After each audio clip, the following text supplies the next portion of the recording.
આજથી થોડાક દિવસ પહેલા વિધાનસભામાં ગુજરાતી કલાકારોની મુલાકાત જોવા મળી હતી। તેમાં ઠાકોર સમાજના કલાકાર વિક્રમ ઠાકોરે આ મામલે સ્પષ્ટ નારાજગી સરકાર સામે દર્શાવી હતી અને સમગ્ર ગુજરાતભરમાં વિવાદનો વંટોળ જોવા મળ્યો હતો। ત્યારબાદ સરકાર ભેંસમાં મુકાઈને કેટલાક ગુજરાતી કલાકારોને વિધાનસભાની મુલાકાત માટે આમંત્રણ આપવામાં આવ્યું, પરંતુ આજે વિક્રમ ઠાકોર છે તે વિધાનસભાની મુલાકાત લેવા માટે હાજર નહોતા જોવા મળ્યા। તેને લઈને અનેક પ્રકારની ચર્ચાઓ વેગવાન બની છે। ત્યારે આ મામલે શું કહી રહ્યા છે ગુજરાતી કલાકાર હિતેન કુમાર, વિગતે વાત કરીએ। વૈષ્ણવજન તો તેને કહીએ જે પીડ પરાઈ જાનાને રે। નમસ્કાર દર્શક મિત્રો, નવજીવન ન્યૂઝમાં આપનું સ્વાગત છે। હું છું ફૈઝાન। આજથી થોડાક દિવસ પહેલા ગુજરાતી સિંગરો દ્વારા વિધાનસભાની મુલાકાત લેવામાં આવી હતી અને તેનો વિડીયો સોશિયલ મીડિયા ઉપર વાયરલ થયો હતો। ત્યારબાદ બીજા દિવસે આ મામલે ઠાકોર સમાજના કલાકાર વિક્રમ ઠાકોરે સરકારના વલણ સામે પોતાની સ્પષ્ટ નારાજગી દર્શાવી હતી। આ મામલે ઠાકોર સમાજના આગેવાનો હોય તેમજ રાજકીય પક્ષના વિરોધ પક્ષના જે નેતા હોય છે તેમની પણ પ્રતિક્રિયાઓ સામે આવી હતી। વિક્રમ ઠાકોરના સમર્થનમાં લોકોએ વાત કરી હતી અને સાથે જ સરકારને ભરડામાં લેવાનો પ્રયાસ પણ કર્યો હતો। ત્યારબાદ સરકારે કંઈક ભેંસમાં મુકાઈ ત્યારે ગઈકાલે સરકાર દ્વારા એવું નક્કી કરવામાં આવ્યું કે ગુજરાતી જે કલાકારો છે તેમને વિધાનસભાની મુલાકાતમાં બોલાવવું છે અને સૌપ્રથમ આમંત્રણ વિક્રમ ઠાકોરને આપવામાં આવ્યું હતું, પરંતુ આજે કેટલાક કલાકારો છે તે વિધાનસભાની મુલાકાત લેવા માટે પહોંચ્યા, પરંતુ જે વ્યક્તિએ વાંધો ઉઠાવ્યો, સરકાર સામે નારાજગી દર્શાવી, તે જ ગેરહાજર રહેતા અનેક પ્રકારની ચર્ચાઓ વેગવાન બની છે। અને હવે વિક્રમ ઠાકોરની ગેરહાજરી પર શું કહી રહ્યા છે ગુજરાતી ફિલ્મ કલાકાર હિતેન કુમાર, તે સાંભળી લો। ફિલ્મી કલાકારો બીજા તબક્કામાં આવ્યા છો, પરંતુ વિક્રમભાઈ ઠાકોર જે છે તે નારાજ થયા। બીજો તબક્કોની અંદર તમે આવ્યા પણ વિક્રમભાઈ નથી આવ્યા। જી આવશે, એમના સુધી પણ શું થાય છે કે જે મૂળ મુદ્દો, મૂળ વિચાર રાઈટ વેથી ના પહોંચ્યો હોય અને એની અંદર રાજકારણના કારણે ઘણી બધી એવી ભૂલો થતી હોય છે, સમજફેર થતી હોય છે, જેનો જવાબ મેં ગઈકાલે પરમ દિવસે પણ ઇન્ટરવ્યુમાં આપ્યા છે, બહુ બેધડક રીતે આપ્યા છે।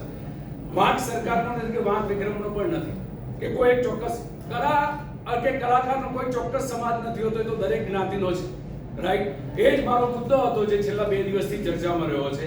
એ ક્યાંક ગેરસમજણ છે। હા, ભૂલ થઈ હતી શરૂઆતની અંદર એ સમજાવવામાં કે કલાકારો એટલે લોક ગાયકો, લોક કલાકાર કે ડાયરાની સાથે સંકળાયેલા કલાકાર, સિનેમા જગત સાથે સંકળાયેલા કલાકાર, નાટ્ય જગત સાથે સંકળાયેલા કલાકાર, આટલા બધા કલાકારોને એક સાથે આમંત્રિત કરવા એ શક્ય જ નહોતું। એટલે થોડા દિવસોના અંતરે એ નક્કી થયું હતું, પણ એ કમ્યુનિકેટ નહોતું થયું। એ કારણસર આ ગેરસમજણ થઈ હતી।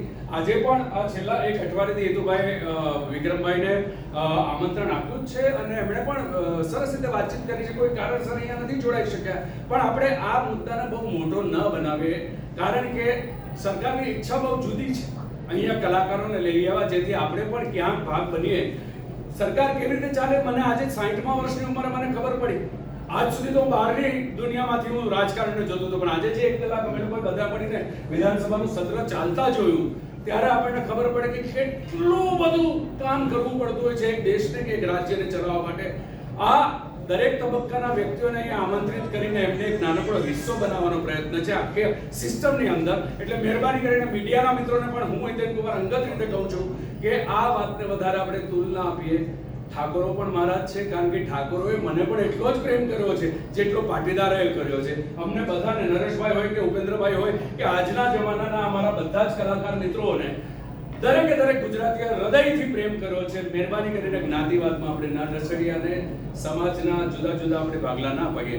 મીડિયાના મિત્રોને હું આ વિનંતી કરું છું। સરકારને કોઈ નવા વિકાસના કામો અથવા અન્ય કોઈ ક્ષતિઓ રહેતી હોય તો આપ તરફથી કોઈ સૂચનો અપાયા? ચોક્કસ, આજે પણ ઘણી બધી આપલે થઈ છે। આજે તો હવે ઇન્ટરેક્શનની શરૂઆત થઈ છે। રાઈટ ટેબલની ઉપર રાઈટ વાતાવરણમાં આપણે સંવાદ સાધીશું તો 2 વસ્તુ અમારી સમજાશે, 2 વસ્તુ એમની સમજીને અમે ક્યાંક એમને કાર્યરૂપ રહીશું।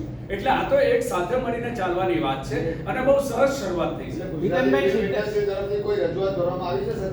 આજે ચર્ચાઓ થઈ છે, પણ એના માટેની મહત્વની મીટિંગ હવે આપે સાંભળ્યા હતા ગુજરાતી કલાકાર હિતેન કુમાર, તેમના મામલે પ્રતિક્રિયા આપી છે। આજે તેમને વિધાનસભા જોવાનો જે મોકો મળ્યો છે તેને લઈને તેમણે વાત કરી। સાથે જ વિક્રમ ઠાકોર આજે ગેરહાજર રહ્યા તેને લઈને પણ તેમણે કહ્યું છે કે સરકાર દ્વારા તબક્કાવાર આમંત્રણ કલાકારોને આપવામાં આવી રહ્યા હતા, જો કે આમંત્રણ આપવામાં વહેલું મોડું થયું હશે ને તેના જ કારણે આ નારાજગી છે તે સ્વાભાવિક છે સામે આવી છે। સાથે તેમણે કોઈ પણ કલાકાર કોઈ ધર્મ કે જાતિનો ચોક્કસ નથી હોતો, કલાકાર એ સર્વ સમાજના હોય છે તે પ્રકારની વાત પણ કરી હતી। અને આજે વિધાનસભાની મુલાકાતમાં વિક્રમ ઠાકોર ગેરહાજર રહેતા અનેક પ્રકારની ચર્ચાઓ વેગવાન બની છે. દર્શક મિત્રો, નવજીવન ન્યૂઝને આપ લાઈક કરી લો, સબસ્ક્રાઇબ કરી લો અને શેર કરવાનું ભૂલતા નહીં. વૈષ્ણવજન તો તેને કહીએ જે પીડ પરા